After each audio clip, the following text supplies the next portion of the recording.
Fl-aħħar 6 xhur tas-sena l-oħra, Transport Malta ħarġet madwar 5 miljun euro f'direct orders u pagamenti oħra.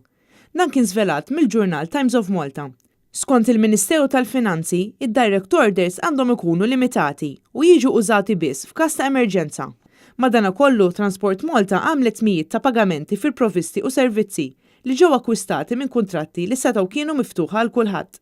Ġie notat li ħafna mis-servizzi kienu akkwistati minn Transport Malta permezz ta' kumpaniji li kellhom konnessjoni mal-amministrazzjoni Laburista.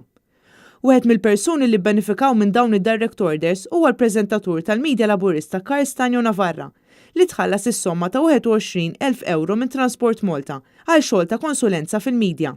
Stanjo Navarra kien ingħata impjieg fil-Malta Enterprise meta l-Partit Laburista tela fil-Gvern fl-2013. Transport Malta tat ukoll direct order ta' madwar 6,000 euro lill-Midja Laburista, flus li marru fi ħlasijiet għal avviżi fuq ir-radju tal-istess partit.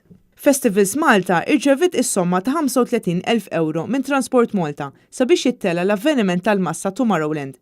Is-sena l-oħra, il-General Workers Union tħallset 26,000 euro f'pagamenti relatati ma' xogħol li sar f'parti mill-uffiċini li għandhom fit-torri ta' Raħa Ġdid, faċċata taċ-ċimiter tal-Oddororata.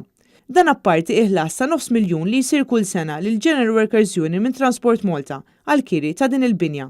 Il-lista kollha ta' direct orders li saru minn Transport Malta tinkludi l-operaturi tal-Malta Public Transport kif ukoll il-PBS.